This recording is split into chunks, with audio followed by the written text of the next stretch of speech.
This Week in Tech, I'm Jason Snell sitting in for Leo Laporte. We got a lot of Apple news this week from the Worldwide Developers Conference in San Jose, plus a little bit about Amazon versus Walmart.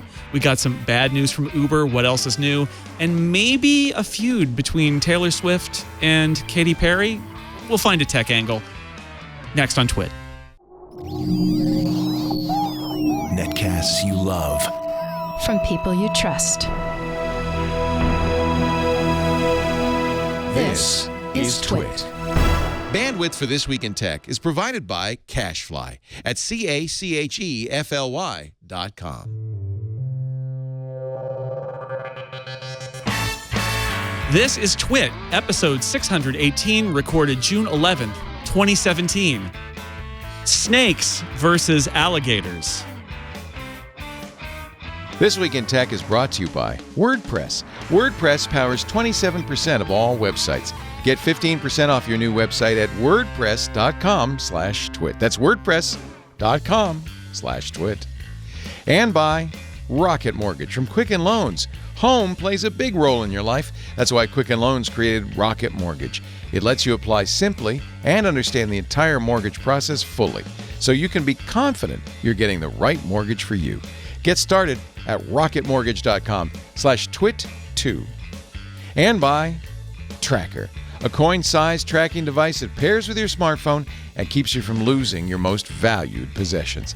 Visit thetracker.com right now and enter the promo code TWIT to save 20% off any Tracker package. And by the Ring Video Doorbell. With Ring, you can see and talk to anyone at your door from anywhere in the world using your smartphone. It's like caller ID for your home. Go to ring.com/twit and save up to $150 off a Ring of Security kit. This is Twit. Welcome back. I am not Leo Laporte. That much is obvious. I am your guest host, Jason Snell. Leo is gallivanting around south of the equator. Of course, he's always like 8 moves ahead of the rest of us, knowing that Apple's developer conference would be this week. He decided to get the guy who was the editor at Macworld for more than a decade to guest host for him, because we'll talk a little bit of Apple, but we'll also talk Uber, maybe some Amazon, a little bit of Taylor Swift if you're very good at the very end, and who knows what else might happen. Let me introduce my wonderful guests who are with me as I take the helm from Leo for this week's Twit. Lisa Schmeiser is here. She is the editor at the Windows Super site and a good friend from way back, one of my former coworkers. Hi, Lisa. Welcome. Hi, it's a pleasure to be here. And another former colleague of mine at the great days at IDG, Harry McCracken, who now is at Fast Company. Hi, Harry. Hey, Jason. Good to be here. It's great to have you both in studio and remotely across the Skype interwebs. It's Mikah Sargent from iMore. Hi, Mikah. Hello. Sadly, not former colleagues, but certainly colleagues now. We are. Are you sad that we're not colleagues anymore? Wait a second. No, I'm happy to be your colleague. Okay, good. Oh, that's a relief. Boy, secrets coming out here on Twit. All right. Again, the big news this week, and I would feel more guilty about like pumping up the Apple news this week, given my background, if it were not one of the best, if not the best week for Apple news of the entire year. Maybe the iPhone week's a little bit better, but it's close. Apple's Worldwide Developer Conference was in San Jose, California this week. Started off with a keynote on Monday, continued throughout the week. Lots of other side events going on. It was a almost 2.5 hour, 20-minute long keynote that was packed full. I have it on good authority that the first draft of the keynote was well over 3 hours, and they actually cut a lot of stuff out, announced some stuff in advance. There's still a huge amount of stuff that they dealt with this week, and we're going to talk about it a little bit. Most interesting, perhaps, a brand new product. There are a couple products that aren't even going to ship until December, but Apple pre-announced them, which they very rarely do with products unless they have a product in a brand new category, like the HomePod, which is Apple's answer, packed with Siri power, apparently, although we didn't hear it. It's Apple's answer to the Amazon Echo and also the Google Home and that Cortana speaker that Microsoft is doing with Harman Kardon and, smart speakers, right? This is the Apple smart speaker. I heard it, so I got to say that, yeah, it sounded pretty good, but you couldn't touch it and you couldn't talk to it. Those were not allowed. So I can only say that I heard it and it sounded pretty good. Harry, did you? Do not gaze upon it directly. Were you one of the few who was allowed to hear but not touch the HomePod? Yes, I heard it. We had some questions, which they said were good questions, but not ones they were going to answer then. Yeah, you had a similar experience to me, which was we know what we know from the keynote, and if you ask them questions, they said, "Well, remember the keynote," and that was about it. So that's what they did. Literally, was that's a great question. Moving on. Absolutely. Oh. So, Stay tuned. So I would say that Apple has now entered this fray, but they haven't. They've said their intention to enter the fray in 6 months.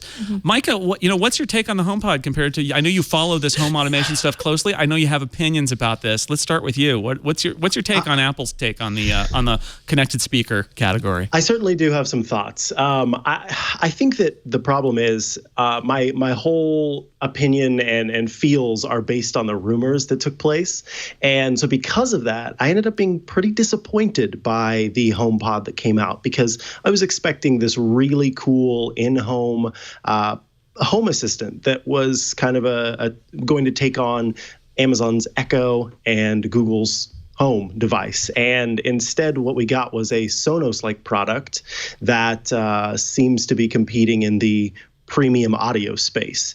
And yeah, it seems like it's going to do just that. It's going to, work with AirPlay, and that's great. And it's got acoustic fibers all over the outside that look like, Spider-Man had a moment. But I'm not impressed, is what it ultimately boils down to. And maybe that's the fault of, the different sites out there that were telling me that this was going to be Apple's Amazon Echo. But it just is a speaker that happens to have Siri, and really what they cared about and what they were talking about was the 7-tweeter array system and the custom designed subwoofer, which was not the stuff that I was interested in, at least. Were you disappointed because you were kind of hoping that there would be a more sort of low-cost, lower-quality thing like the Echo, rather than having them make basically a Sonos with Siri in it? Yes, yeah, and I don't even know if lower quality is the right. I mean, it would have had to be, because it would have been lower cost, of course. But I wanted to see them focus more on a device that could be this smart assistant that offers up some kind of with the stuff that Google and Amazon are looking into now, which is a smart assistant that is aware of what's going on and also aware of like what you want to do in a home. And so it'll light up and say, the lights are basically giving a hint that there's something that it wants to tell you. You ask it what's up, and it's like, hey, did you know that the traffic is really bad right now? So you should probably leave in the next 5 minutes.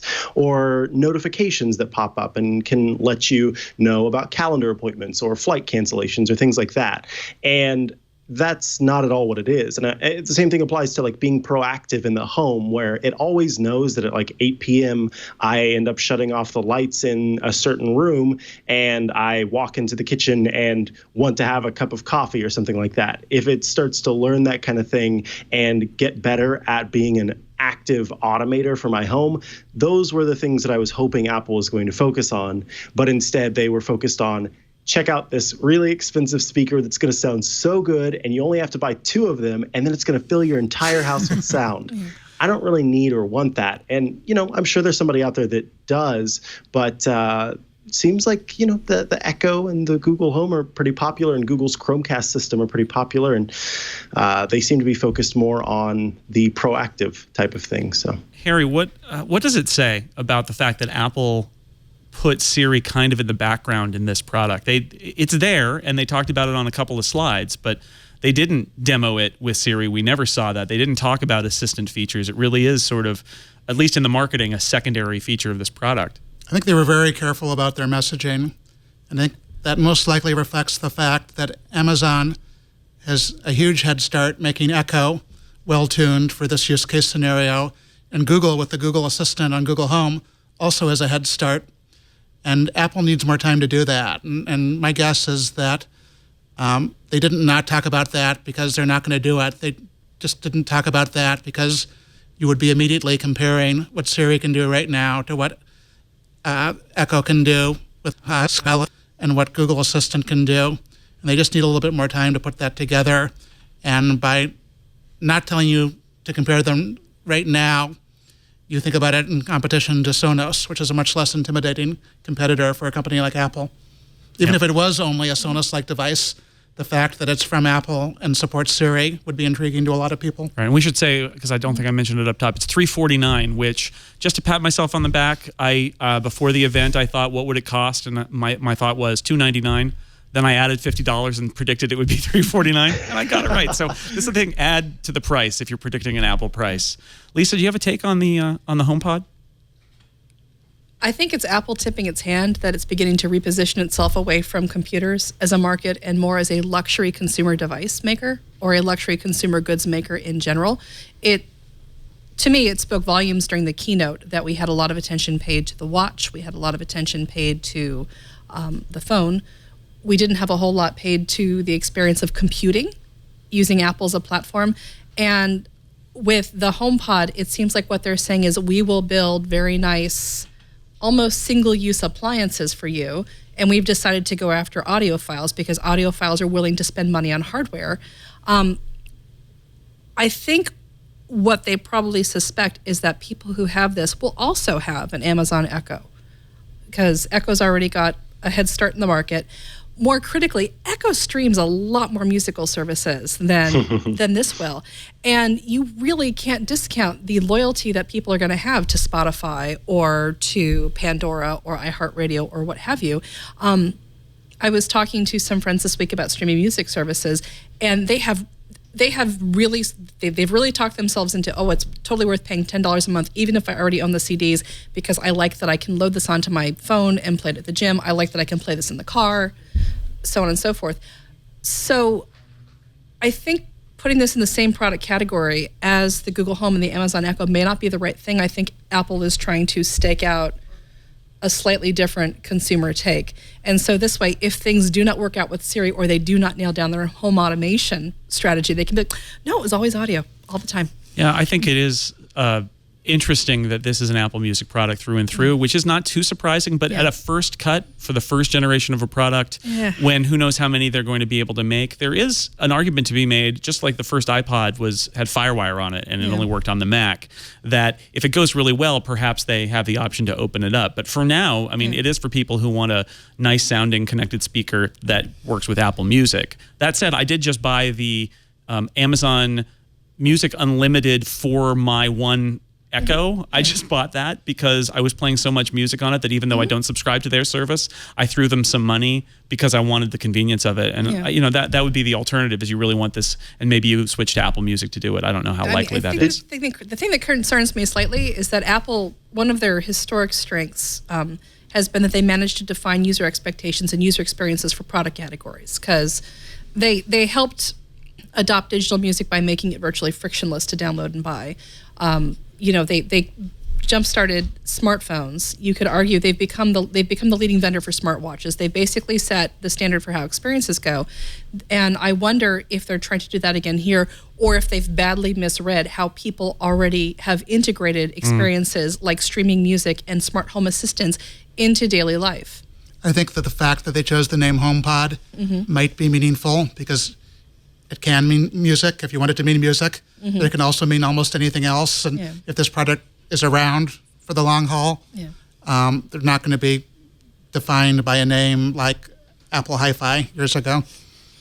Now, Jason, you said that you got the Amazon Music Unlimited service. Did you get the one specific to Echo that costs less because it's just for Echo, or did you go all in? No, I got the one just for my little lady in a canister who sits on my kitchen counter, because that's the only place that was where my wife and my kids were shouting, play this song, and being told, here's a 30-second sample, which is the worst thing in the world. So fine, okay, $4 a month or whatever it is. That's what I'm doing. Yeah, and I think that's, Lisa, you touched on the fact that people are kind of, they pick a music service and they kind of stick to it. And Sonos offers Apple Music as one of its streaming services. Of course, the Amazon Echo does not inherently have that, but it's interesting that, Apple is only going to be offering this, as well as AirPlay 2, which you can use to stream whatever happens to be streaming on your iOS device. But I got to thinking about the fact that I don't only have people who have iOS devices coming to my home, and maybe they have a podcast that they want me to listen to, or something that is not available on Apple Music, and they want to be able to stream that in the home. they can't use AirPlay 2. And so suddenly, we've got this, I have this $350 speaker that won't work for them. And I'm trying to figure out some way. Here, send it over to me or load it up on my computer, and then I'll play it over AirPlay 2. And that's frustrating. I have a article that I put together that kind of compares the AirPod and Sonos, and then one that also compares the AirPod to the Google Home and the Amazon Echo device. And it's really interesting whenever you look at the different streaming services that they offer, because Sonos has a bajillion D, and both the Amazon Echo and Google Home have a bajillion D as well. And then Amazon Echo right now lets you stream over Bluetooth, which is incredibly open, and Google Home is offering that very soon. So there's going to be Bluetooth there as well. So it's a little frustrating that the HomePod, even if we're just going to look at this strictly as this wonderful music streaming device, it's only going to let you do it over Apple Music itself or over AirPlay 2. And if you don't have the proper devices for that, then I don't know, we shrug or say, go talk to the Echo that I also do have in my living room, as Lisa said. To be fair, I think what Amazon and Google are trying to do is target everybody with the product, and Apple very clearly isn't. And I think that's within their rights as a company that makes products to say, this is our product for people in our ecosystem who use Apple Music. We have complete control over every aspect of it. And if you want to play Apple Music in your house, we've got it. Or if you want to do streaming music in your house, we have a complete solution, our service, our hardware. The challenge is is this all Apple is interested in doing? I can hear my inner Andy Ihnatko speaking now, which is that all Apple really wants, is to capture the people who are completely inside their ecosystem? Or do they want to compete with the other products in this category and have it be a level playing field where other services can be on there? It seems like for now that answer is no, that this is about people who really are deep down in the ecosystem. And I'm sure this will be a great product for those people. I'd love to see the research that breaks out spending potential by people who are, as you put it, deep in the ecosystem compared to a broader, wider audience. Because if somebody at Apple has run the numbers and said, it's going to be way too much work for us to make the licensing agreements and put together seamless technology that does what, say, Mikah wants to do, where your friend comes over and says, I want you to listen to this podcast. If they're like, nah, it's not worth it. We can make more money with less effort just with this narrow audience segment. I'd love to see if there are numbers that back that up. I'll remind you, too, this product is Siri-driven. Yeah. So I wonder how much of this is strategy of, no, it's only Apple Music, or how much of this strategy is we can't do anything else, because Siri on your iPhone can't control Spotify either. No. There's no, and nor did in iOS 11 Apple make any announcements that they might add that to the Siri Kit functionality that they introduced last year. So they would have to do a whole lot of new functionality that doesn't currently exist on any of their platforms to let other services in the door. But you've touched on a really fundamental irritation with digital assistants, is that right now they're also fairly strongly siloed. For example, on my phone, I prefer to use the Gmail app over the Mail app. I like how I can sort and prioritize my mail.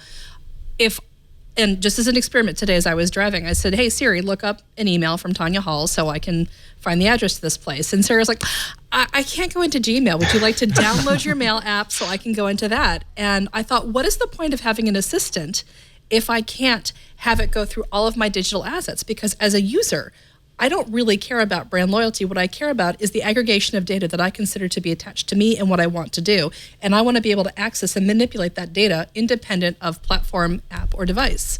Right. So I don't care about the siloing. I mean, it's always dangerous to predict what Apple is going to do with something. Mm-hmm. That said, I don't see why I don't see why they wouldn't not want to do essentially what a lot of their other devices do, which is to cater both to people who are completely in the ecosystem, but also to people who like to live outside it a little bit. You know, looking back at the iPhone, that was a closed platform for the first year, and a year later they realized they could keep everything they had from being a closed platform, or almost everything, plus make it far more powerful by reaching out to people. And I also feel like it's just pretty clear that these smart speakers are, at least potentially, a vastly larger market than they are even right now. And Apple can't compete if it has something that only aspires to be a really nice device for listening to its own music service. Right. Is the HomePod a device that's intended to induce people to subscribe to Apple Music, or is it a product that they want to sell, and ultimately they want to sell it to people who use Spotify or Amazon Music or even the Google streaming music service, as long as they can sell HomePods? Maybe in the end, I would imagine that that's ultimately what their vision is going to be. Man, if I'm Pandora, I'm worried that none of I us would are really Pandora. hope, because it would be disappointing if this is genuinely just supposed to be, a way to listen to music. And one of the things too, like, is a lot enabled devices, and I'm sorry I've just triggered everyone's echoes, okay. but those enabled devices can now hook up with your iCloud account to add calendar events and to, I think, calendar and reminders or something like that. I know calendar for sure.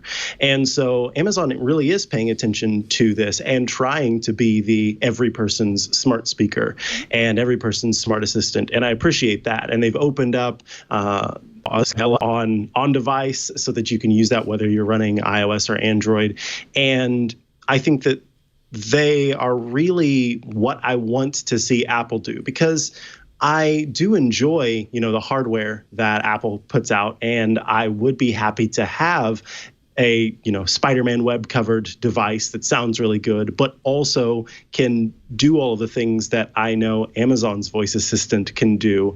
And that's where I guess I end up being a little bit disappointed in this version 1. But as people across the interwebs have reminded me, this is just a version 1, and it's not even supposed to be out until December, and we could see some more stuff come to it. But yeah, when you look at the Smart Assistant marketplace, or the ecosystem at least, the Siri still is pretty closed off. And yes, Siri is in a bunch of different languages, and that is awesome. And I'm glad that, Siri can be spoke to in those different languages. But also selfishly, I wanted to have a little bit more built in that allows me to connect to different types of apps and things like that I use. Yeah, I guess it is true. This is a product that doesn't come out for 6 months. This is a product that is going to be a first cut at it. It may be indeed that Apple needs to start somewhere, and this is where it starts, and it goes from here. The expectations in Apple are always so high at this point that everything gets scrutinized. Everybody is disappointed when it isn't for everyone. But at the same time, I think Mikah, the questions that you ask are really relevant. I also want to point out, I don't believe Twit's policy is to bleep out the names of the trigger words, so I want to apologize for. Do you bleep them out?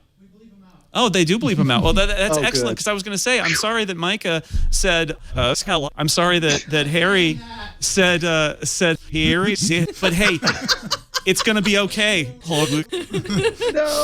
There goes mine. I've ruined everything now. Everything. I feel like Leo is going to swoop in and save me, and he is, because it's time to take a break and hear about our first sponsor. We'll be right back with more of Twit in just a bit. Our show today brought to you by WordPress.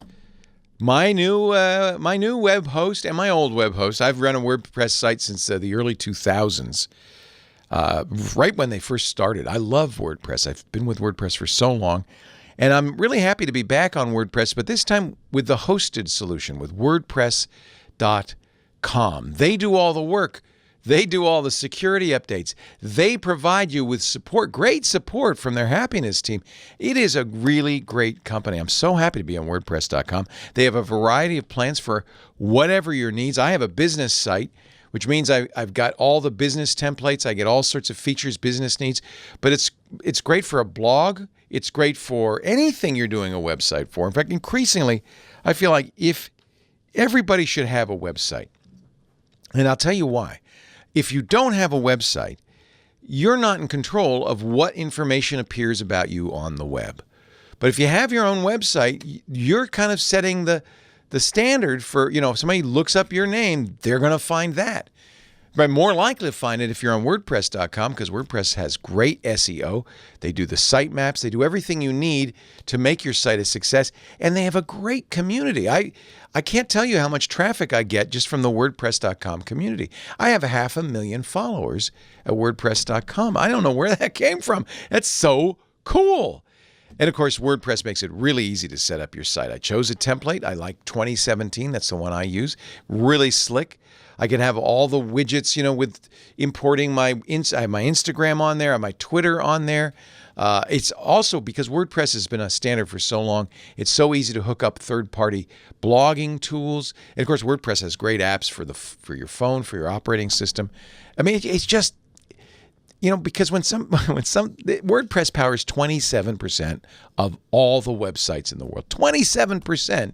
So by being so popular, there's great support for WordPress in so many different areas.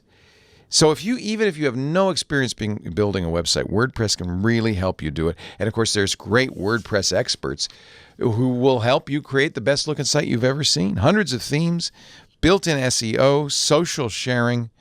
I can go on and on, but what I want you to do is go to wordpress.com/twit and set up your first site.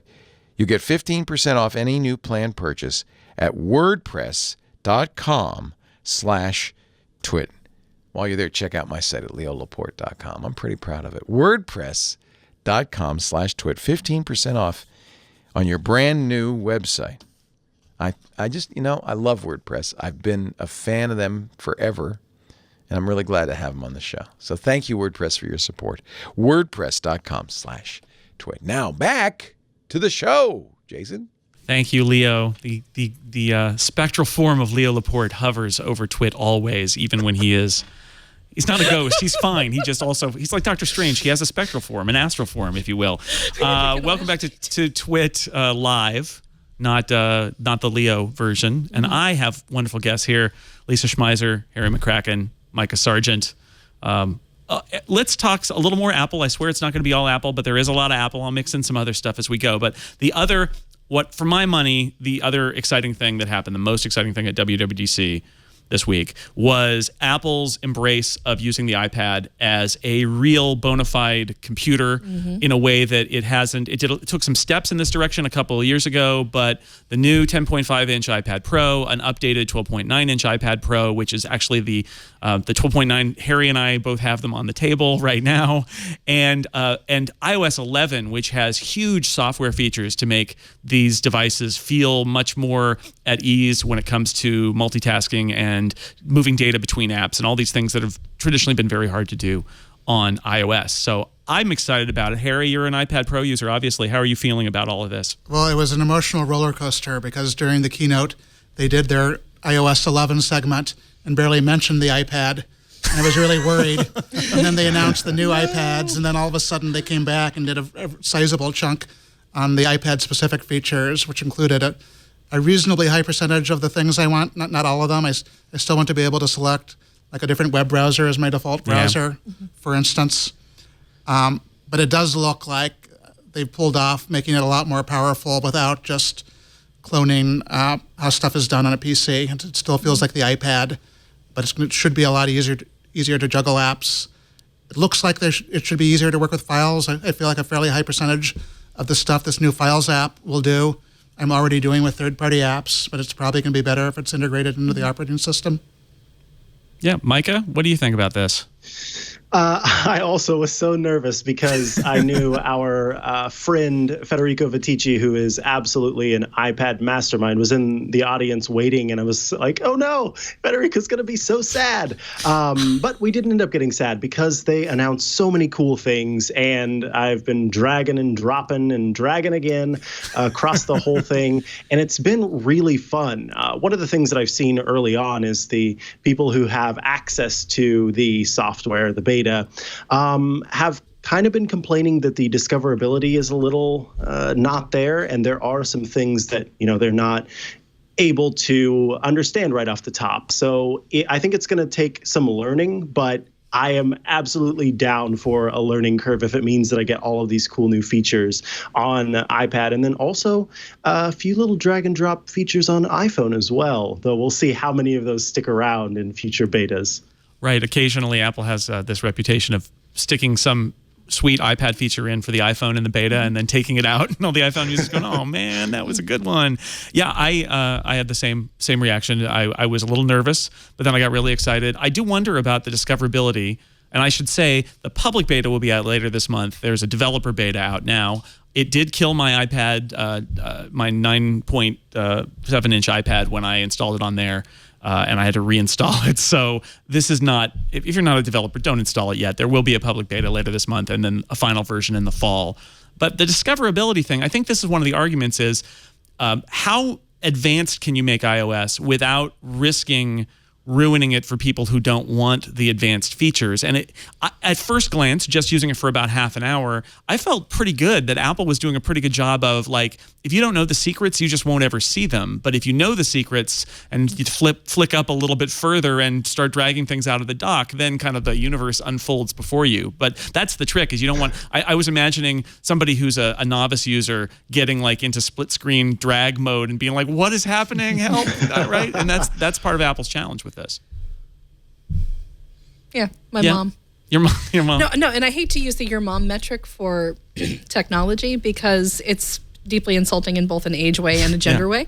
But you just mean your mom in particular. My mom in particular, who has actually gotten really into issues of tech accessibility for senior citizens. And I think if she were to get into a split screen mode, it would blow her mind, and not in a great way, and she'd come running up the back stairs. Well, what am I doing? So I already have to do tech support on her MacBook and her iPad, and so I don't want to do this. That is always the risk.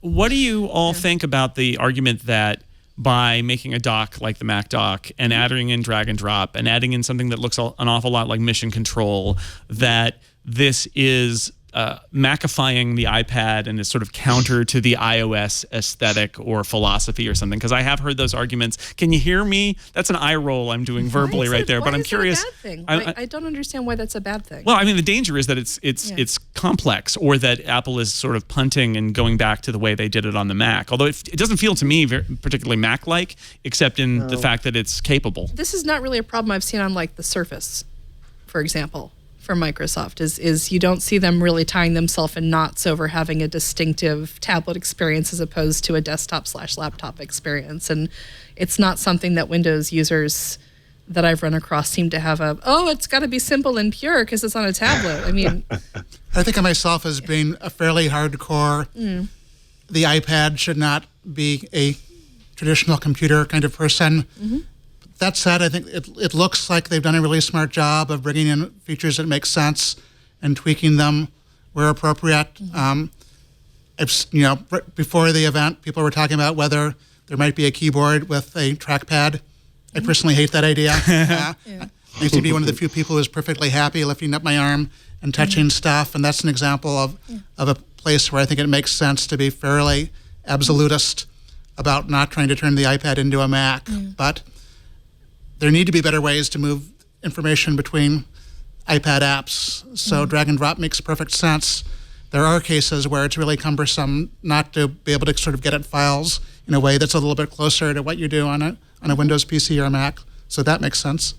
Yeah, the heaviest iPad users I know do not feel betrayed by these I like features. the term Macifying. That's a good term. But I have to agree. I don't think that there's, with Lisa, I don't think that there's any reason to, get all bent out of shape because it happens to look a little bit like what you can do on macOS. So what? If you're getting the things that you want out of the system, I don't care if it launched and it said macOS as it started up. Like, fine, that's great, as long as it gives me the functionality that I'm hoping to get out of an iPad version of iOS. And if the dock is the thing that makes sense, and so far playing with it, it does seem to make sense. And if a Mission Control type in-between screen makes sense, then that's great too. A file system of some sort, in this case with the Files app, that also gives me access to Dropbox and other services that choose to give permission there. I think that this is all very good, and worrying about terminology or Macifying or what have you just kind of gets in the way of the innovation that's happening here and the betterment of the system. And overall, slowly but surely, we're seeing a device that can creep into educational space and creep into other areas where people would, my mom is not my kind of the person that I just think about my partner. And this new iPad is something that he absolutely could use as a replacement for a laptop because it has all of those features and functionality. And yeah, it might be confusing at first, but I don't care. Again, I just have to go back to that. Oh, well, that it looks a little bit like the Mac, because I don't think that, everyday people, my partner, your mom, are worried about the fact that it's anything like the Mac. They're just going, what can this do for me? And if it's something that I need, then I'm happy with it. And they also don't care if it loads with a Mac OS boot screen. I think you could I don't know this for sure, but I believe that there may be more iPad users than Mac users at this point. And that sometimes I wonder about, like, Apple's strategy here is to basically leave the Mac kind of where it is, make little things here and there, but they're not trying to transform the Mac into a touchscreen interface like Microsoft is doing with Windows, quite rightly. Yeah. And Apple's answer is, look, that's what the iPad is for. That's where they're going with it. And I think that's okay.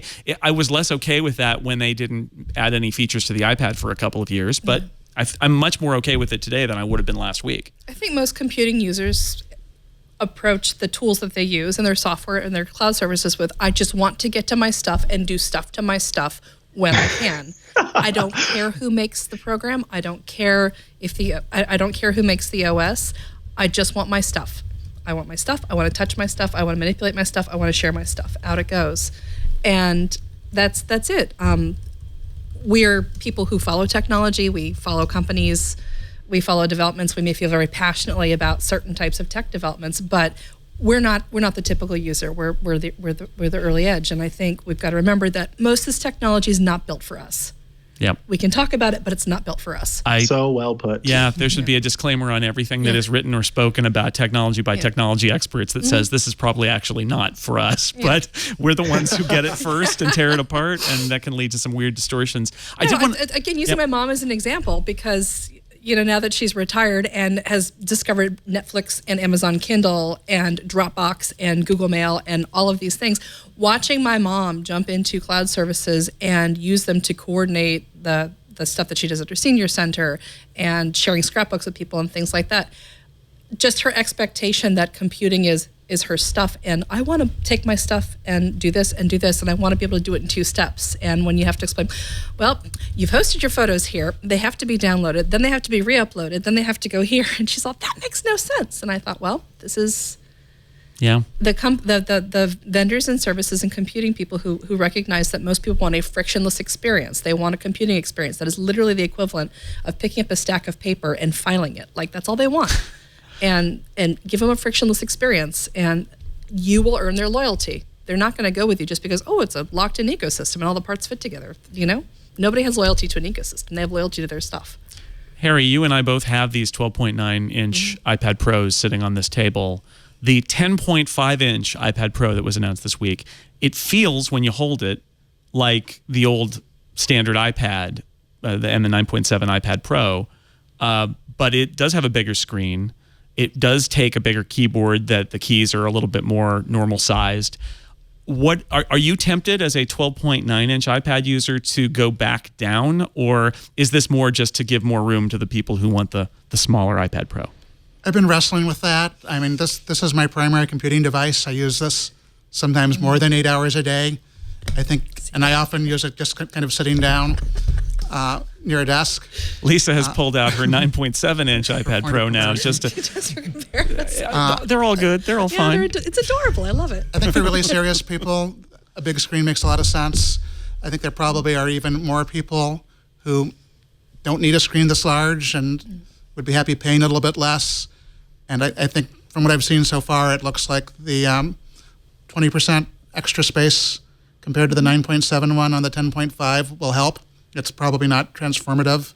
Yeah, it doesn't feel any bigger, though. I mean, the knock on the 12.9 is it does. I mean, it's huge. Let's just say it. It is a gigantic tablet. It's heavy. It's huge. I love it too, but with a 10.5, it doesn't feel any bigger because they reduced the bezels. It feels basically just as thin and light. And it weighs the same. And it weighs the same. There is a big difference between a pound and a pound and a half. Yeah, and you get more pixels, so it is a bigger screen in there. So I'm kind of with you. I want to try it. I want to live with it for a little while and see. But my gut feeling is that I'm not going to leave the 12.9 because I'm one of those nutty people who really likes that huge screen. But I think most people will get the 10.5 and will be very happy that it's got more pixels than the 9.7 did. I think stuff like the split screen view on 9.7 inches feels a little bit cramped, and even just a little extra space will help make that make more sense for more people.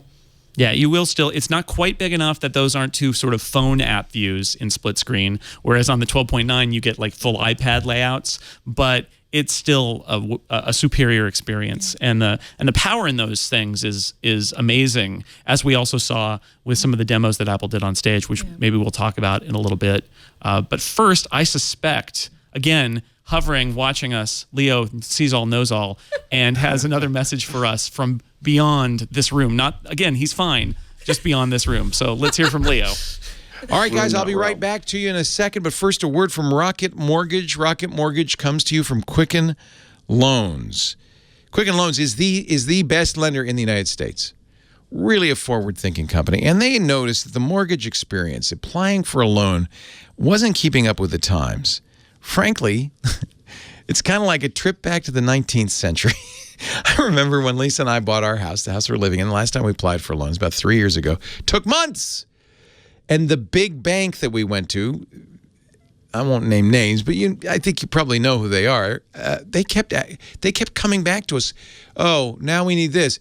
We went on vacation. We thought, oh, it can't possibly take a month. It took more than a month. We're on vacation faxing them information from Greece because it was crazy. Man, next time, Rocket Mortgage all the way. They give you the confidence you need when it comes to buying a home or refinancing an existing home loan. It's easy. You will understand all the details. It's convenient because they have relationships with all the banks, all the trusted partners. So it's really easy to share your financial information with Rocket Mortgage. You don't have to go digging through paperwork. You just boop, touch the screen. And by the way, you can do this all on your phone, on your tablet, on your computer. Whether you're buying your first home or your 10th, Rocket Mortgage can do it fast because it's computers. They'll get you that loan in minutes, and it'll be the right loan for you. Rocket Mortgage from Quicken Loans. Apply simply, understand fully. Mortgage with confidence at rocketmortgage.com/twit and the number 2. That's rocketmortgage.com/twit2. Of course, Rocket Mortgage is an equal housing lender. They're licensed in all 50 states. And MLSConsumerAccess.org, number 3030. Rocket Mortgage from Quicken Loans. It's awesome. Go to rocketmortgage.com/twit2. And we thank Rocket Mortgage by Quicken Loans for their support of our show. Thank you, Leo. We're back. And I'm going to take a break from Apple. We're going to come back. There's more Apple, but I know I need to give everybody a respite from Apple. So we're going to move to another company that starts with A and talk about Amazon a little bit. This week, Amazon announced a low-cost version of Amazon Prime for people in the U.S. who are on government assistance with an EBT card.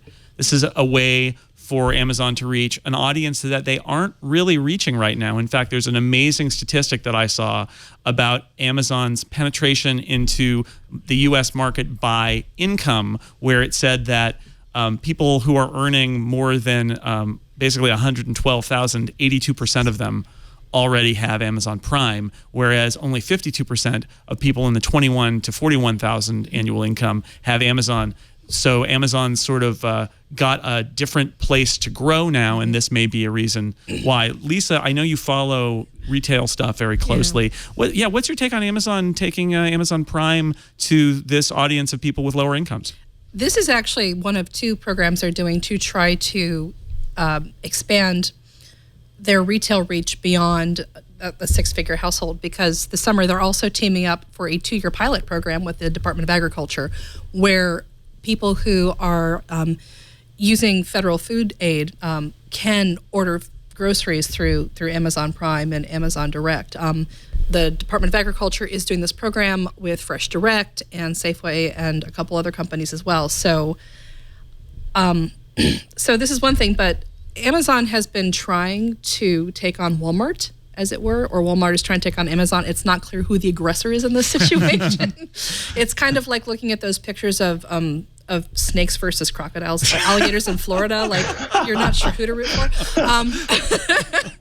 But to put it this way, the companies are kind of coming from opposite ends towards the same problem, which is how to.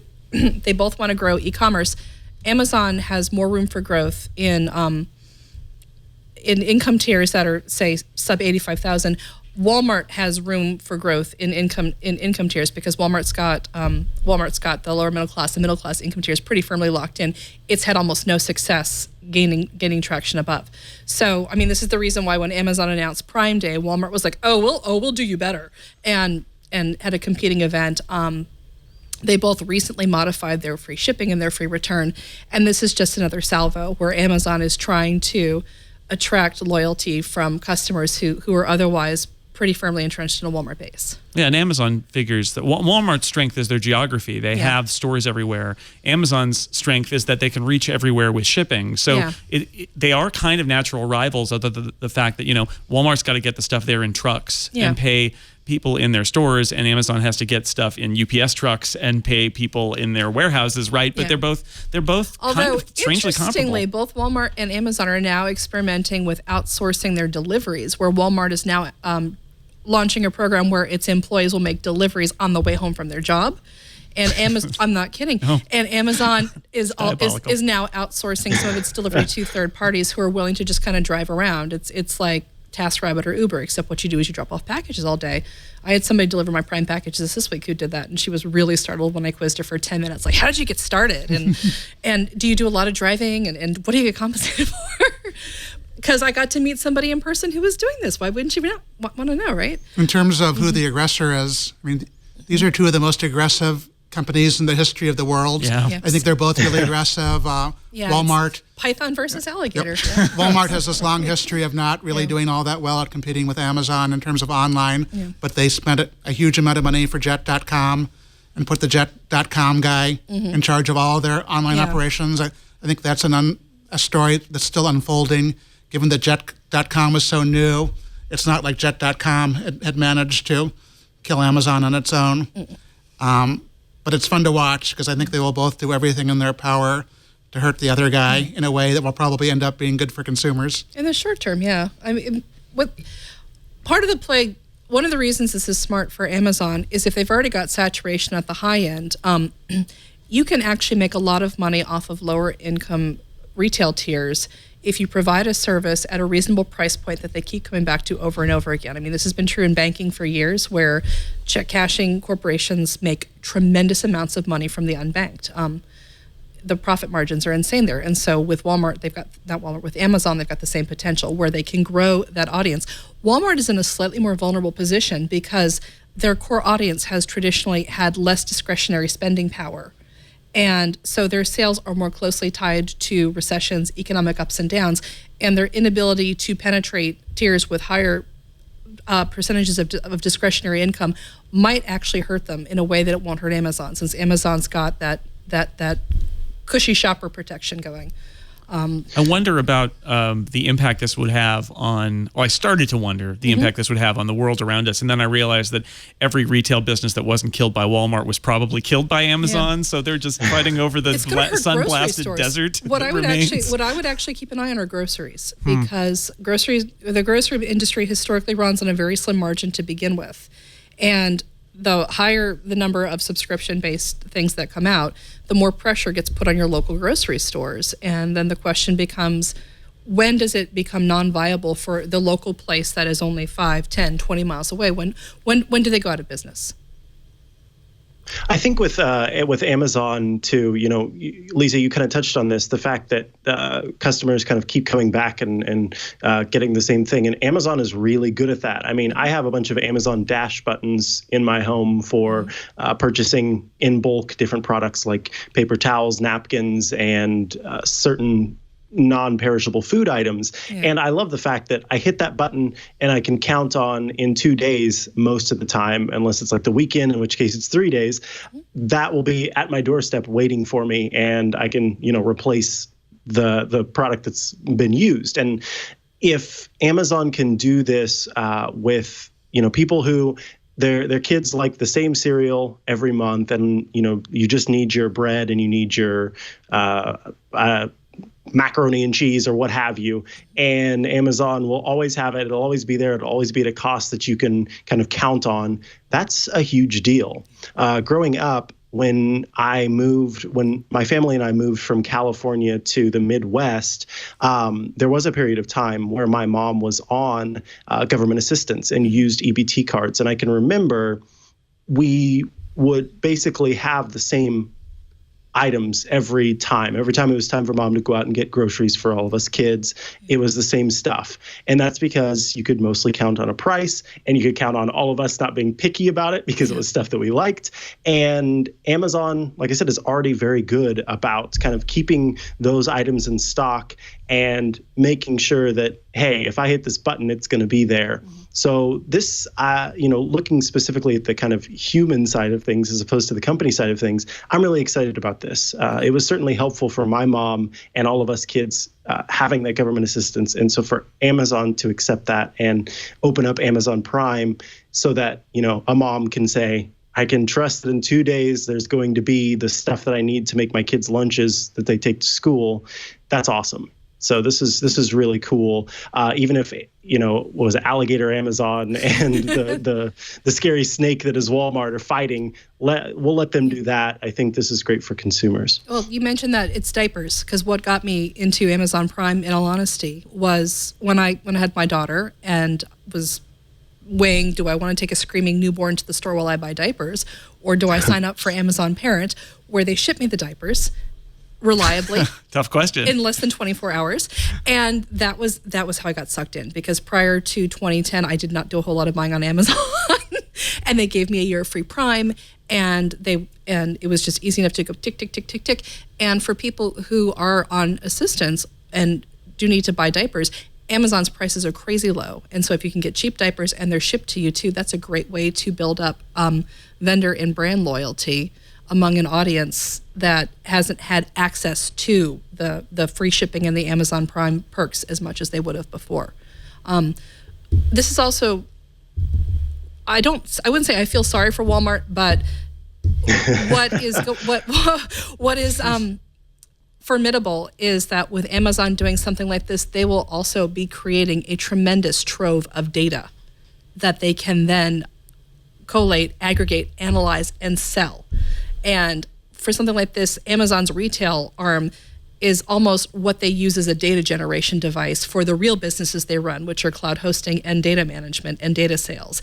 And the question I have is whether or not Walmart is going to be able to catch up by capturing the same type of user purchase patterns and collating that data and selling that as well. Because that's the kind of stuff that you can sell back to retailers and work with them on price points and realizing that what we said earlier, that in certain demographic groups, with the highest incomes in the United States, 82% of households have Amazon Prime. That means Amazon has data of 82%, and the lowest at there was still over 50%. So Amazon's data about what's available and what people are buying is staggering right now. Yeah, and that's one area where I really feel like Walmart, unless there's a secret push that they just have kept very close to the chest, because why would you let everybody know you're doing this? That's one area where Walmart would probably need to catch up in a hurry, is how to collect data on their shoppers that they can then turn around and turn into another revenue stream, whereas Amazon is already very good at doing that. Don't tell them that. Nobody helped the snake, or is it the alligator? I can't remember. Have we made Walmart the python, the ball python here? Yeah, because you got to have alligator Amazon, obviously. Yeah. Oh, there you go. Very, very nice. Yeah. Well, we should. I'm gonna steer us. That's right. That was your respite from Apple, because we're going to talk about a little more Apple now. There's so much. We just have to do it. I have other things to talk about, but I want to talk about a couple more things that came out of Apple's developer conference. But I want to start with iOS 11. So iOS, we talked about the iPad features, and we talked about how before they announced those, they announced a bunch of other features that made us sad because we thought there were no iPad features. And in fact, these are the features that are going to be used by the most people, because they're going to be on the iPhone, which is Apple's most successful product and most popular product. Strangely, one of the features that got the most excitement in the crowd, and that I'm most excited about, is a feature that turns off all the other features, which is called Do Not Disturb when driving, which will sense when you're driving and lock out your phone so that you can't get distracted by push notifications, or will limit your push notifications to very specific sets, including actually querying people who text you and say, is this important enough to override do not disturb while driving? And boy, if you say yes to that and it's not important, you're going to get in trouble, is what I'm going to say. Somebody's going to be mad. So I'm curious what you all thought about this announcement and what Apple's doing here with locking iPhone features out when you're in the car. Micah? I think it's smart. Yeah, I think it's a really smart thing. And, there were some companies who were kind of working on bringing these features to phones, but it was always like, cellular carriers and insurance companies. And there's just something to say about how entirely uncool it is to be like, yeah, I downloaded the AT&T app so it could lock all my devices and no one can text me while I'm driving. But the fact that Apple has this built in and that, you can enable this feature and it just says, hey, whenever we can sense that you're driving in a vehicle, then we're going to make things, so you won't see things. Because I think part of the problem, I think people would be more apt to, stay away from texting and driving or Snapchatting and driving or what have you, if they don't see those things in the first place. Because ultimately, a lot of us, we just end up in the end having prehistoric brains. And it's like we see something light up and, our eyes instantly turn to it and look at it. And it's just kind of the way we're wired, or at least have wired ourselves over time.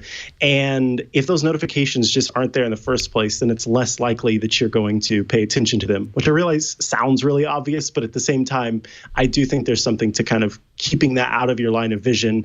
And then your brain does a better job of resisting needing to get that little dopamine hit from seeing, the latest Instagram like on your selfie.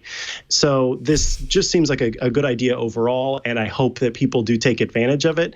And the fact that you can kind of set it up to say, hey, this person's driving right now, but you can contact them later is really nice. One thing I wasn't clear about from the demo is whether this also shuts them off on an Apple Watch, because I'm pretty good at not looking at my phone, but I do sort of sometimes glance at my wrist without totally taking my eye off the road, which I thought of as sort of being a maybe semi-safe halfway point. Yeah, I have that same little bargaining behavior, which is, it's not looking at a phone, it's just glancing at my watch. People wear watches that don't have text on them, and they check their watches when they're driving, and nobody dies probably, except one of the things that struck me about this is this is a feature that will, almost certainly save lives, right? Yeah. Just by interceding and saying most of these notifications are junk, which I'd like some of these features all the time, honestly, on my iPhone, and just getting them out of the way and being contextual and maybe letting through if somebody on your contacts list calls or texts because it's super important, but otherwise just like quieting down while you're driving seems like such a good idea. That's the important word is context, because I really want to live in a computing world where I have context-dependent notifications. Because if I'm driving and if while I'm driving, my husband texts me and says, while you're out and about, please pick up groceries. That is a notification I don't mind getting while I'm driving, especially if I can get it read to me instead of reading it myself. Yeah. But if it's somebody else going, hey, can you pass on the name of so-and-so that you recommended for such and such? No, I don't need that one. But I would love to see more context-dependent notifications. I think this is a good start. I hope that context-dependent gets split out from the safety aspect so that we start working on that more. Mm-hmm. Yeah. I think the safety aspect is super important. I think context-dependent will ultimately be better for computing in the long run. Yeah, in the chat room, they're talking about nanny features, and this is the thing. This can be a nanny feature if you're weak-willed and you know you're going to check your phone if you don't see it. I think the upside of this is not when it's a nanny feature, but when it is that smart assistant saying, I'm only going to buzz you when you're driving if there's really something important. Otherwise, I'm going to lay off, and that's how it should be. That's not preventing me, a weak person, from checking my phone while I'm driving. That's preventing me, a regular driver, from being distracted by pointless things. And there's a difference there. You don't need LinkedIn notifications while you're driving? I thought we all did. No. Well, it depends on who I want to add to my social network, but probably my professional network. It's very important. There you go. I found that in general, life is better if you default to turning off notifications on a very high percentage of the apps you use. Yes. And to some degree, I'm already down to a point where most of the notifications I get are at least semi-important to me, and there's no absolute junk. It does make me wonder if this is the beachhead for a more smart assistant-based feature where Apple basically says, would you like to go into some mode where Siri essentially looks at your notifications and only directly buzzes you when it's important, right? Because that would be very valuable. I think that is where we're headed, honestly, because some of the stuff that I've already seen and, some of the stuff that we'll see with the public beta hits. But let's just say I happen to have come across some of this stuff while I'm totally not using the NDA beta software. Anyway, Siri is paying more attention than Siri used to. And even in conversations, because we did see this on stage, so I could talk about that, of course, the keyboard and the predictive text, it was almost scary because I was talking to someone on Twitter about a particular subject. And then when I went to an iMessage conversation with that same person and I used the word Twitter, then the predictive text popped up the subject that I had just discussed on Twitter in this iMessage conversation. So if Siri's already getting smart enough to kind of understand to whom I'm speaking and about what I'm speaking, I can see how this would easily be applied to notifications and to adding calendar events and making sure that I have the contacts that I need, and maybe even sending out a message and it's like, wait, you're sending out a message about this, but don't you also want to include this person? Of course I do, Siri. Mm-hmm. So I think it's already starting to do that, and iOS 11 right now is the entry into that and figuring out, with the data that it gets on device, how it can use that. And then hopefully we'll see that kind of break out even more and see it applied to other features across iOS. I'd like to see more information clustered according to context. With something like this, just to give a recent real world example, I recently took my daughter's Daisy trip camping. We caravaned there in 3 cars, and there was a great deal of texting. Hopefully people were just shouting their text while they drove children. There was a great deal of texting to coordinate where to go on these back roads in Marin County. And I'm thinking about this do not disturb while driving feature, and if there was a way to say, here, see, this is related to the camping event today. Please make sure that Betsy and Christine are able to text me. You just triggered your own Siri, Lisa. Of course I did. Siri? It knows your voice. It knows your voice. I'm going camping today. Please make sure that Christine and Betsy can text me no matter what. Like, that would be great if I could do something like that. And to be clear here, this is not turned on by default, but it will sense when you're driving, and then when you're done driving, the first time it will say, would you like me to turn this feature on? Yeah. And then you can also say, yes, I'm a passenger, I'm in a taxi, something like that. That's there too. What I'd also be curious about is presumably if you can control when it's turned on and turned off, is your phone recording when it's turned on and turned off? Recording what? I mean, is your phone logging when you go into driving mode versus non-driving mode? I don't know. And then the next question is, can your insurance companies get that data and figure out when you're driving? Probably not, because it's Apple and they're not going to hand that data over. But it probably does know. If that data exists, however, and that's my guess is that it doesn't, because it's Apple and that's a road they don't want to go. They kind of don't want to know. Yeah, I suspect. Because if the data existed, then someone's going to ask about it. So it's better just not to have that data. Insurance companies, some offer up those little dongles you can plug into your OBD2 port. Obi-Wan Kenobi port. Yeah, that's the one. And it will. Thank you. I thought that's it. And it'll keep track of your zooming and your braking and when you're using your phone and when not. And it's an opt-in thing, but you can end up saving money on your bill if you use it. So hopefully Apple isn't going to get into that business. No, because I'm thinking distracted driving is something that I'm sure insurance companies are approaching, if not from a safety point of view, from a this is going to cost us money point of view. And so I expect that to collide with... you get the iOS 11 discount on your auto insurance, maybe. I also sort of wondered if at some point, if all phones have this sort of functionality, whether states such as California that tell you you're not supposed to be using your phone anyway, or at least touching it, might think it was a good idea to have some sort of legislation tied to mandating that you use these features? Yeah. I would not be shocked if there's somebody at Apple who is planning iOS features and talks to people in various governments about what might be coming down the pike, whether it's California or whether it's the EU, somebody saying, we think that you could be smarter at doing this and trying to get out in front of it and maybe say, look, why don't we build on this feature that we already have rather than you inventing your own legislation about it. Just use this as a model. And we already built it, so it's good for us, right? That could be. It wouldn't surprise me at all. Anything else in iOS 11 that struck you that you think we should mention here? That was the one. Do not disturb while driving. Peer-to-peer payments for Apple Pay is potentially a big deal, and it looks, from what I've seen, it looks nicely done because it's not like a standalone app. It's built into iMessage, and so if you mention money, you can then tap on the amount, and it's just like another tap or two to send it.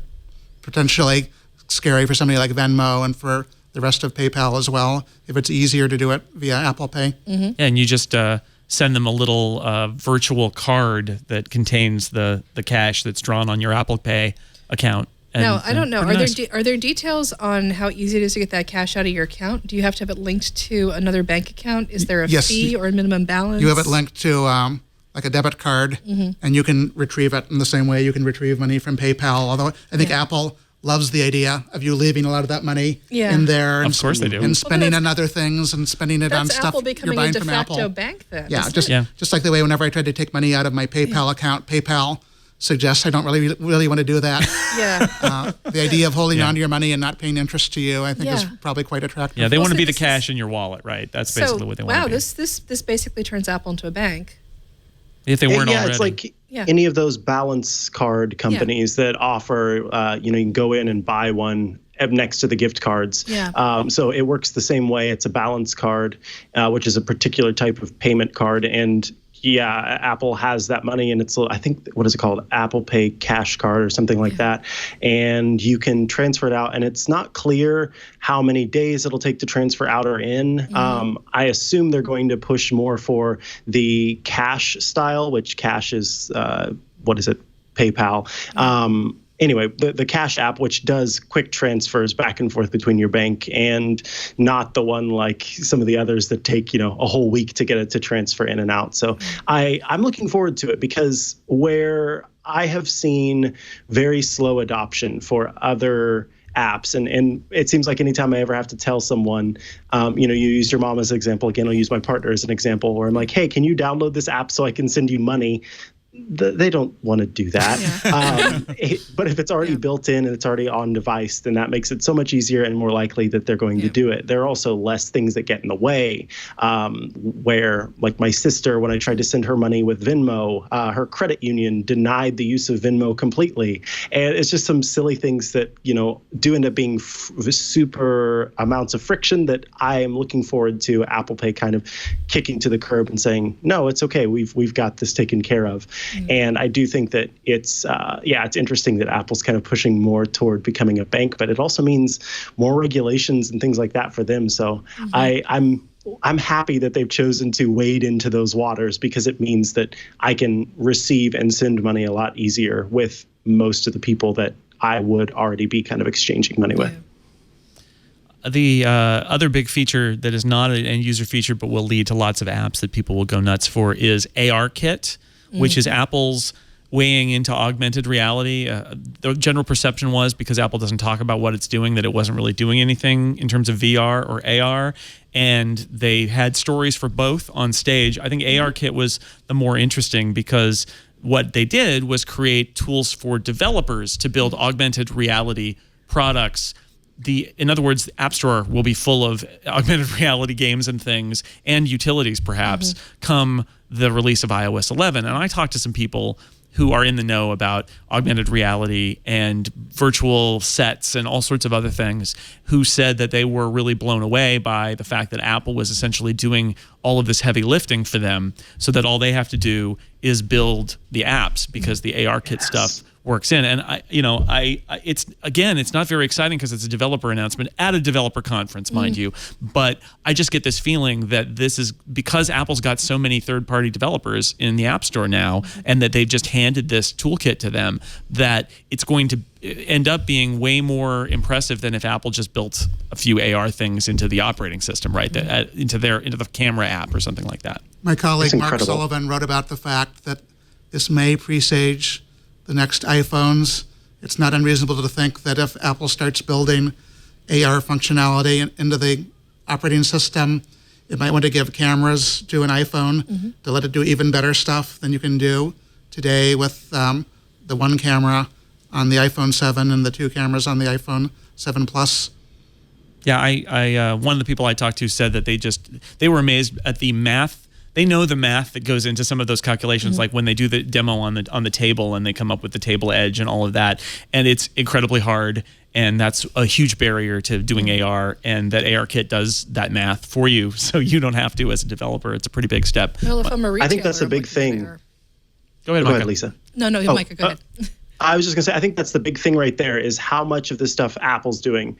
I am in no way a developer, but I have been playing with ARKit and making little apps and models of stuff just to see what I could do. And like I said, I'm not a developer. I was basically just drag and drop to make this stuff happen. And I had my dogs like running under chairs that were only visible in my ARKit scene, and you know, setting down lamps and stuff like that, and taking photos of them like running around them and interacting with them.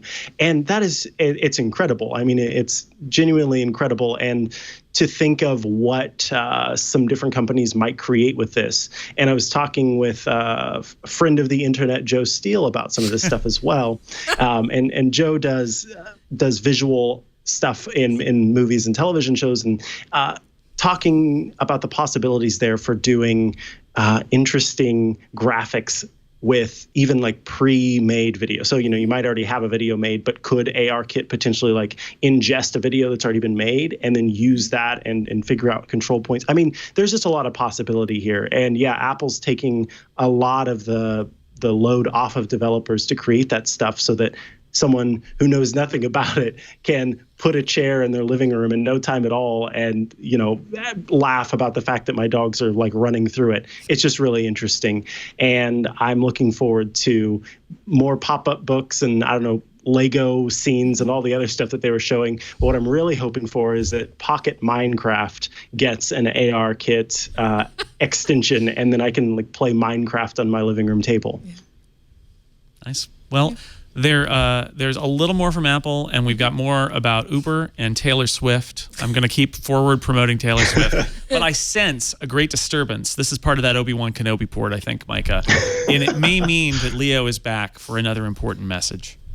I feel it. We'll get back to the show and a great panel this week in just a second, but first a word for those of you who lose things. Raise your hand. Well, is it Newsweek estimated that we spend about 50 minutes a day searching for stuff we know we've got, we know we own, but we just can't find?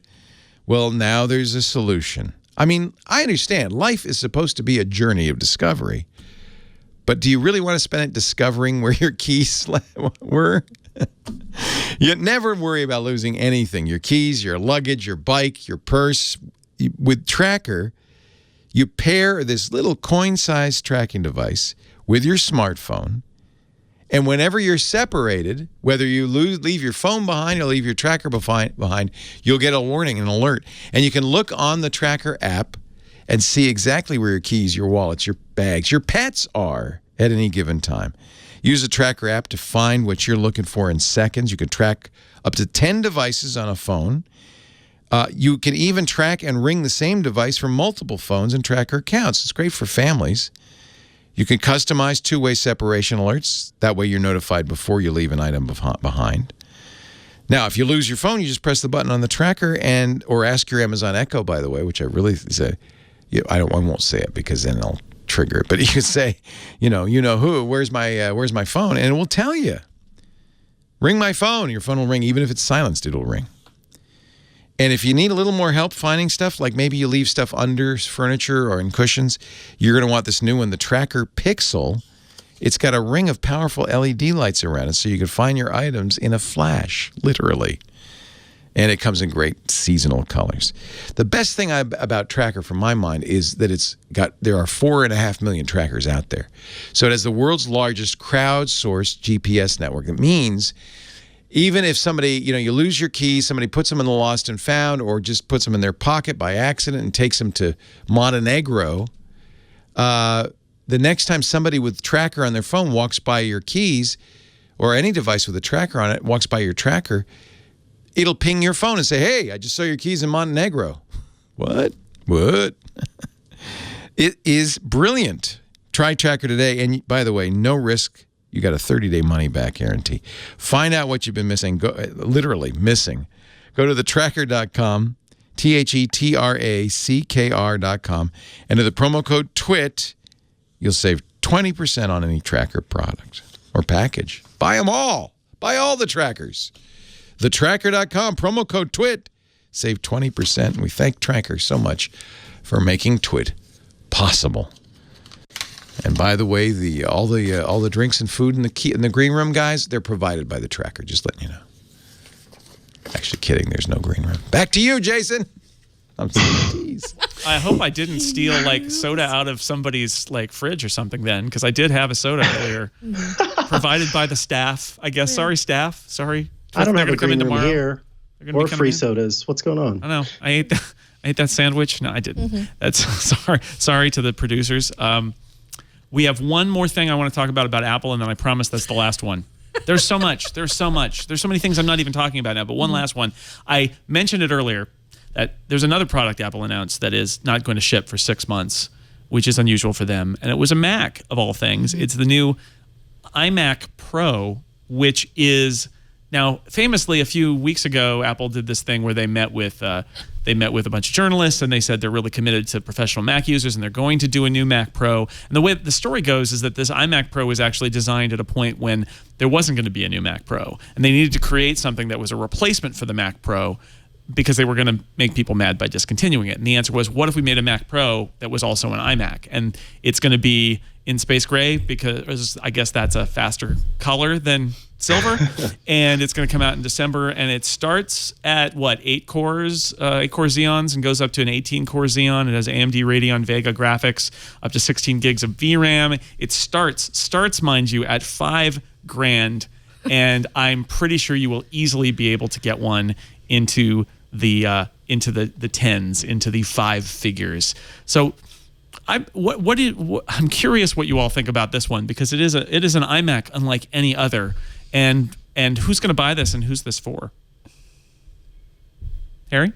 Well, you guys are the Mac experts, so I'm a little worried about expressing an opinion, but again, please share. I mean, that said, I sort of got the sense from all the Mac news, and they announced an awful lot of Macs at this event, although some of them were minor bumps. But there was this long period where people were even talking about the possibility that the Mac was being phased out, and many people were complaining about the componentry in Macs being slow and out of date.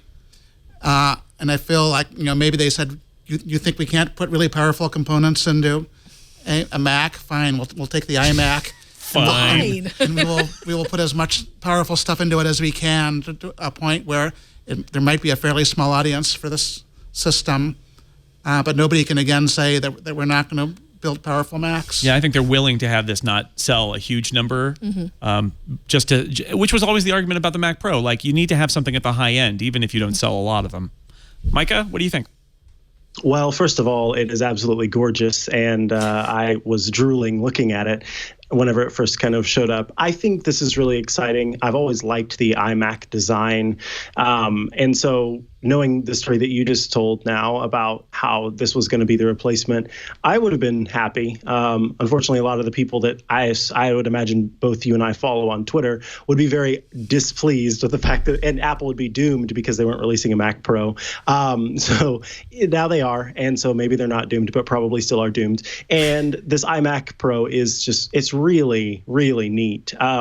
It's out of my price range probably, but it is certainly a device that I would enjoy owning, just because I do a lot of video production work and photo manipulation and stuff like that, and it would be really nice to have a desktop computer that can do all of that stuff and more.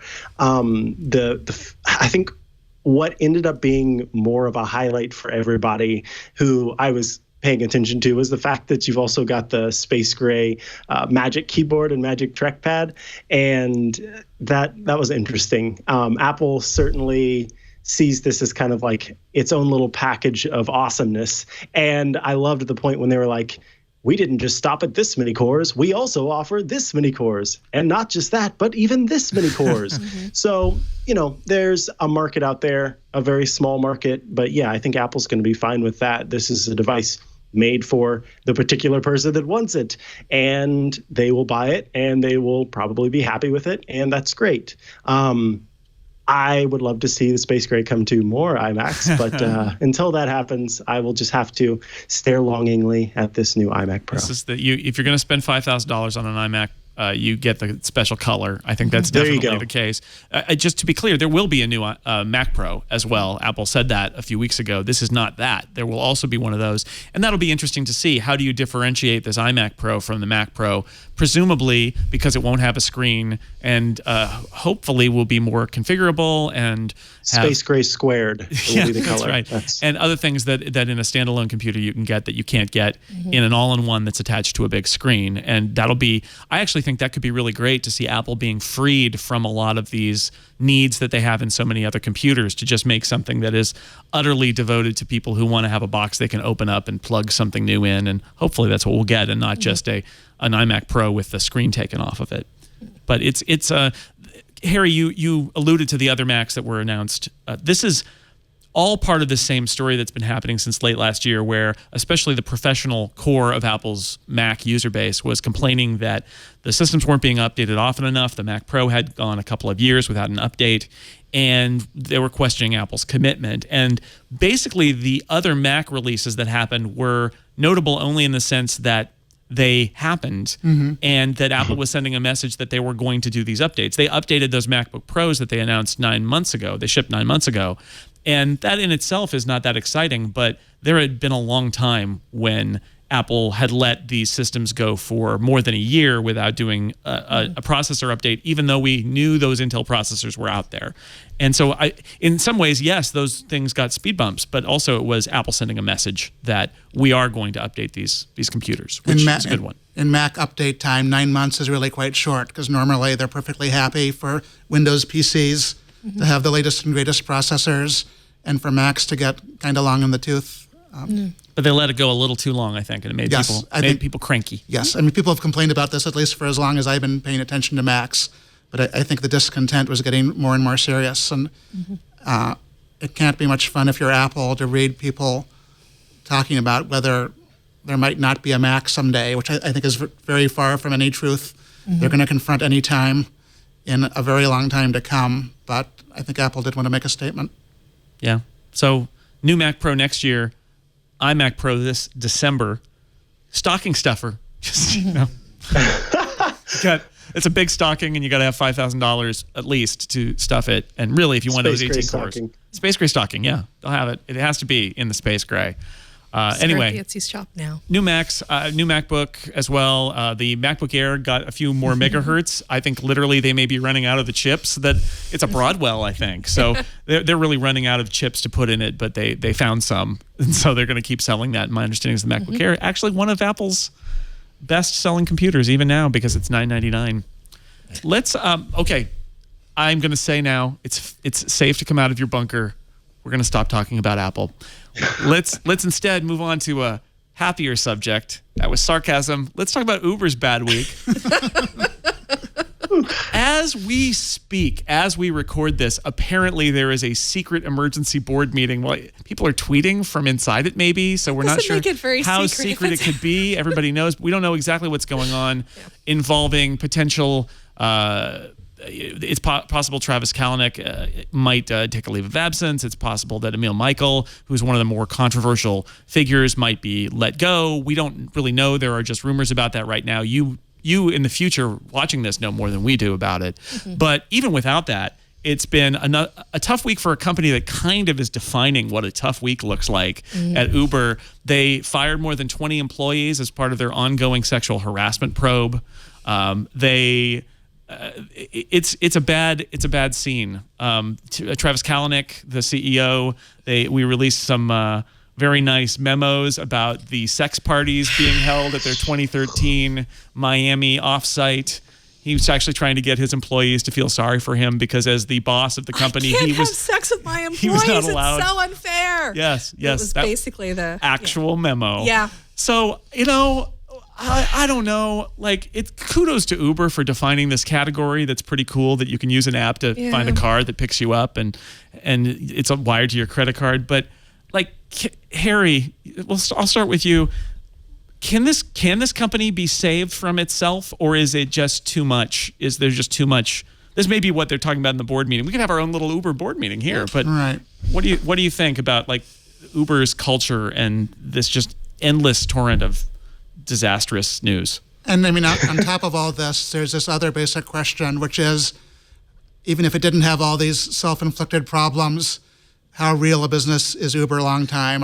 Our friend Glenn Fleischman is always saying that Uber was going to collapse eventually anyway, just because what it offers is sort of a commodity, and the network effects it has because it's so big maybe are not all that powerful. Lyft can offer essentially exactly what Uber offers, right? And venture capitalists have been subsidizing all of our inexpensive rides on Uber for a long time. So, and we thank them. So they have some problems that might be basic to what they do, but they also have all these problems they created, some of which date back a long time and are coming back to haunt them. Poor Travis Kalanick's parents were in this horrible boating accident, and his mother died, and his father was badly injured. If he does take a leave of absence, maybe that's a factor there. Yeah. It's always dangerous to say that a company is in such deep trouble that it's not solvable. But you do have to wonder how they get out of this. They do have the same voting structure that a lot of other companies like Google and Facebook have used very successfully, where it's very hard to get them to do anything that a handful of people, including the CEO, don't want to do. So I think some of this comes down to Travis Kalanick agreeing to radical change if it happens. And I don't think it's in the cards that he would just be forced out, most likely. They also hired this week Bozoma St. John, who was one of the marketing people on Apple Music. Good news. As a chief brand officer.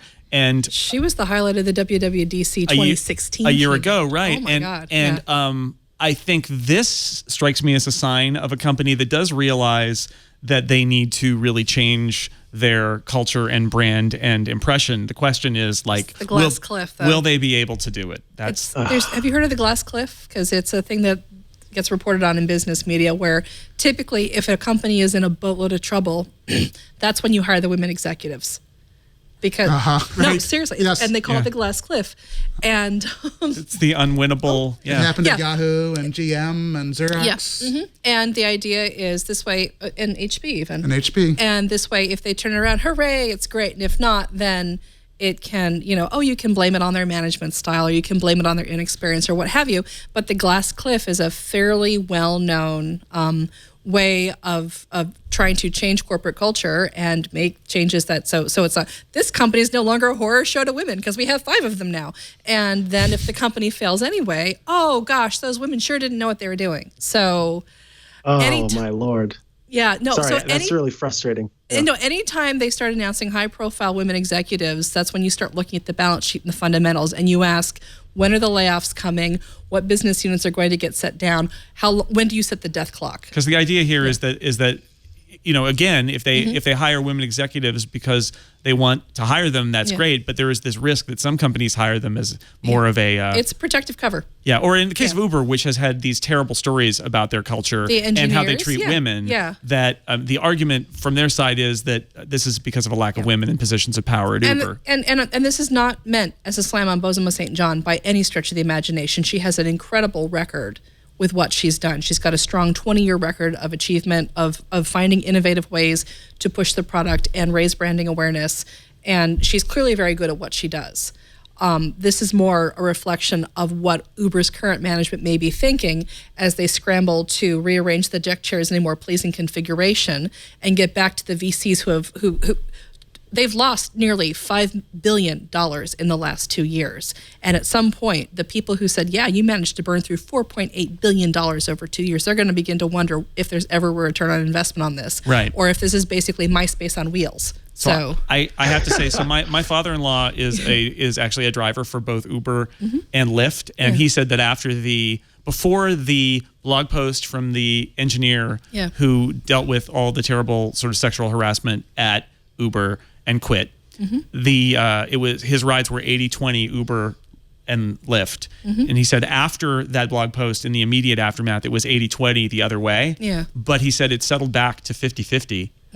And that's an example of, Uber's attachment to their audience is not necessarily particularly strong. There are other options out there. Yeah. What town is he in? Portland. Yeah. So somewhat techy, but not to the same degree we are. Yeah. And they have a fairly strong taxi market there too, because for a while you couldn't use Lyft or Uber in Portland. You had to use Taxi Magic, which is what curbed now. But again, there's another example where the taxi industry adapts too. Well, remember, Uber kickstarted the year by the weekend that we had the protests at the airports over the putative travel ban. All the New York cabbies joined in on the protest, and that's when Uber began pinging people with, "We're still giving rides from the airport if you want," and that was just a massive PR misstep. That's how they've launched the year. Yes, and it has only continued to bad weeks, bad months, bad years. And even before all of the latest stuff, even before all this stuff kind of hit, I was at CES and was taking Uber at the time. So this was not last CES, but the one before that. And I remember talking to one of the drivers, because it seems like it's something that you always do. How long have you been driving when you have no idea what to talk about? And ended up getting into a conversation because they were both Lyft and Uber and talking about the differences between both of them. And so I ended up asking the question, which one do you like more? They said Lyft. And I asked, why? What is it about Lyft and Uber that makes Lyft different? They talked about, they felt more like they were treated as a person at Lyft, among some other things. So for the rest of that weekend, I made sure to ask every single Uber/Lyft driver that I rode with that same question. And it was the same answer every single time, that they preferred Lyft, and it was that Lyft made them feel more like they were a real person. So Uber, it seems like, has had an issue in all of these ways for quite a while, even before all this kind of stuff hit the fan and before we knew about it. And it's interesting that, of course, these companies rely on their drivers, who they don't consider actual workers for them, but just contractors. Yeah. And also the people who decide to ride for them. And both of those things can change just like that if other options provide better options. If other options provide better opportunities for the drivers and for the riders, then Uber is nothing. And so, I keep asking what Bozoma St. John is obviously incredible, and I think she's fantastic. But what, at this point, can anybody in that position or any position in the company do to make all of this stuff suddenly acceptable? Because I don't think that it'll ever be acceptable. So it's interesting. I don't know what their next steps are, but certainly not the emails getting out there about the Miami party. That's not. God, it's clear that the long game, Travis Kalanick's long game here, is self-driving cars. Like his long game is not having drivers. That's how they deal with drivers who are contractors, is they just get rid of all the drivers. And that's why they made their deal with Carnegie Mellon, and they've been doing a lot of investment in self-driving cars. They want to ultimately be a car service that is entirely automated. Yeah. The challenge, as with so many things in Silicon Valley, is you got your cocktail napkin, you got some venture funding on one side, you got the world domination on the other side, and in the middle there's a cloud with a question mark in it, and that's sort of the challenge: is how do you get from here to there? And this is where they are right now. So that also created yet another problem they have, which is they're being sued by Waymo, which is Google's self-driving car unit. Yes, because they took one of their key executives away.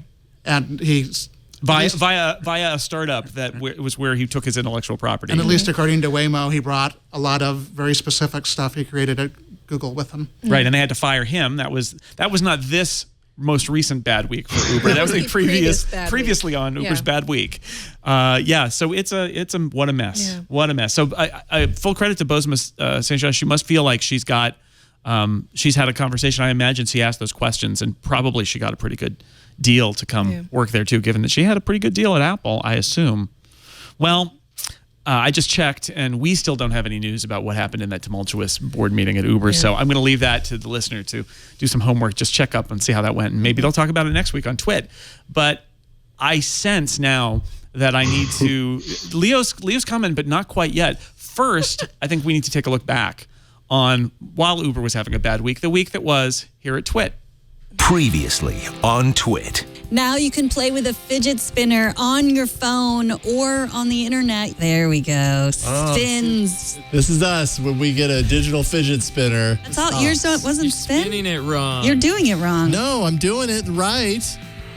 You're not doing it right. Security now. The UK's Trident submarine fleet is vulnerable to, as The Guardian quoted, a catastrophic cyber attack. All the various support systems are running Windows XP. We could have just skipped all of that and just say, here's the gobsmacking part. There's a bunch of nukes run by Windows XP. Tech News Today.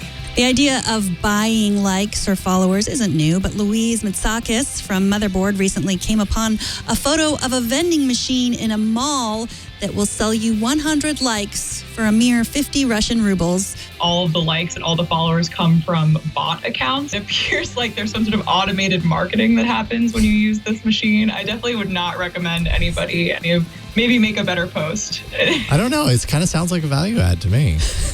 You get some extra spam on the back end. Everybody wins. Yeah. Twit. Tech just like you like it.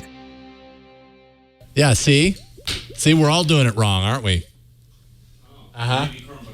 You got one spin. What's wrong with this stupid? Grown adults using technology Fidget spinners. 20 years It's ago. touchscreen virtual fidget spinners. That is what thank you, Internet. Thank you, computer industry, for giving us virtual fidget spinners.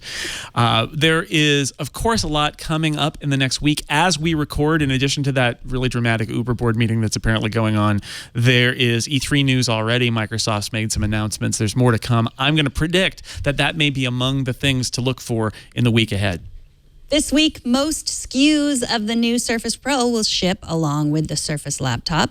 The Surface Pro starts at $800 and goes as high as $2,700. And keep in mind, that does not include any accessories. The new Surface Pro looks a lot like the old Surface Pro, but according to Microsoft, there are about 800 new parts inside. Sony has some new hardware coming out this week. The XZ Premium was announced back in February at Mobile World Congress, but it only becomes available for pre-order on June 12th. And you'll have to wait until June 19th for the unlocked version. The XZ Premium has a 5.5-inch 4K screen and a camera that captures slow motion 720p and 960 FPS video. Like the new Surface Pro, the XZ Premium also starts at $800. And for all you gamers out there, this week is the Electronic Entertainment Expo, or E3, which already started on Saturday. We expect to see new Star Wars games from EA and a new Wolfenstein game from Bethesda, and of course, the new console from Microsoft, codenamed Project Scorpio. We might even see a price drop from PlayStation to compete with Microsoft's offering. That is just a few of the stories we'll be following this week. Jason Howell and I are here covering the tech news every day, Monday through Friday at 4 p.m. Pacific. Back to you. It's the Xbox One X, by the way, apparently. Scorpio. But there'll be much more on that. I'm glad. That was a little bit like what Harry and Micah felt about the iPad announcements in iOS 11, that I thought Megan was never going to get to E3 and my prediction was going to be totally wrong. And at the very end, oh, so dramatic. Also, I will say, because this is a game that I just played and I love, another E3 announcement that happened is that Life is Strange, which is a really awesome game that you should play, is getting a 3-episode prequel. I'm very happy about that. Look at me. I have opinions about games. It can happen. Every so often it happens.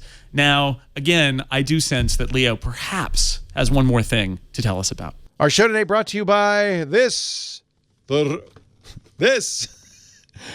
I took this off my front door. No, I didn't. The Ring video doorbell. Ring's mission is to make neighborhoods safer. Actually, they did a really interesting experiment with the police department in a Southern California small town.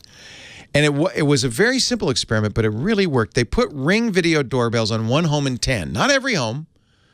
1 home in 10. But the thing about the Ring is it makes your whole neighborhood safer.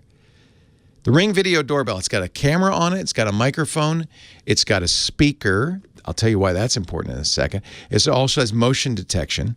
Bad guys know there's a neighborhood that's full of Ring doorbells. They're not going anywhere near it. Put yourself in the bad guy's shoes. You know, it's middle of the day. That's actually when most homes get robbed. Not at night, but in the middle of the day while you're at work, right? So the bad guy first makes sure you're at work. He comes up, rings the doorbell.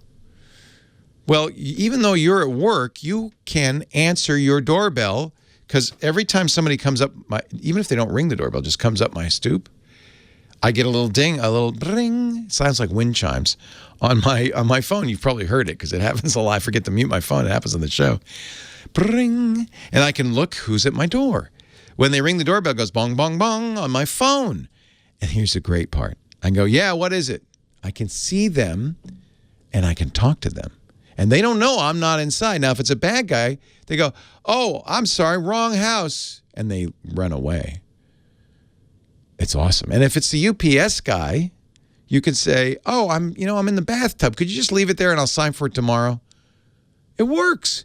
And when there's a package on your doorstep, you can check it anytime you want. Ring Video Doorbell.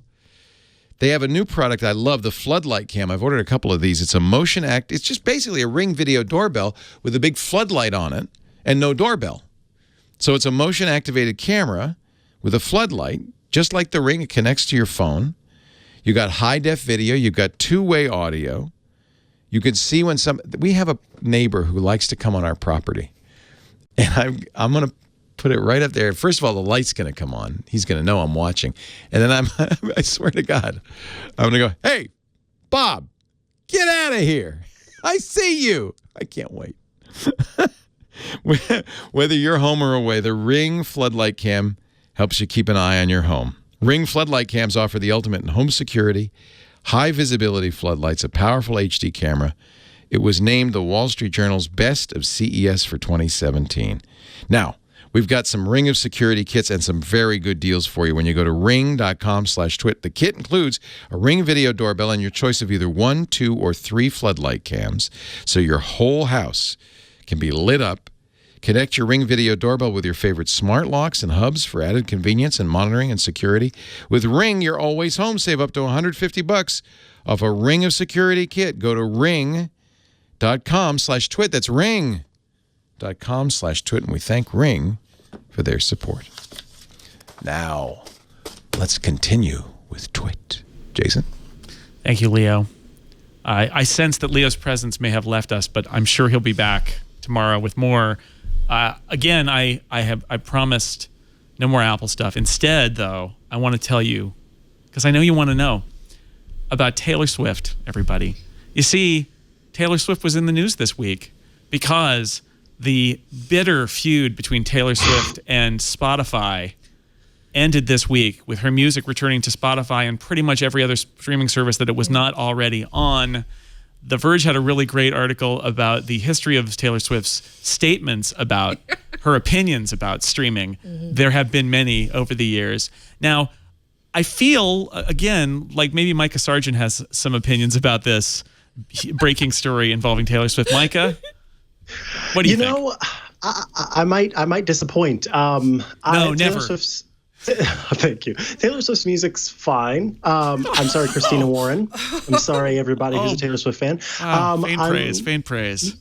I'm not a huge Taylor Swift fan, so this didn't really matter all that much to me that her music was suddenly available across all the platforms. But what I will say is that, you know, when Taylor Swift originally put out that message about Spotify and streaming music services in general and about devaluing creation, that kind of hit me in the feels, because there are, you know, it's not just music. There are a lot of different areas, like graphic designers and artists and architects and people who don't make physical products or work to make physical things or sell physical things, where a lot of times, you know, we see devaluation happen there. And graphic designers often joke about spec work, but it's a very real thing.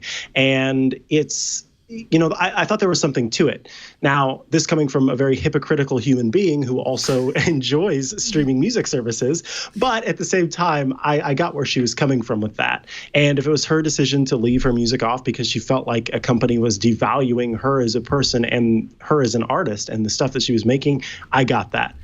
I get it now on this side where we're talking about how it's good for everybody because it's good for consumers who are kind of choosing between streaming music services, that's great. And in fact, I think I had to go update an article that I wrote about streaming music services because Taylor Swift was one of the items that I had talked about on there.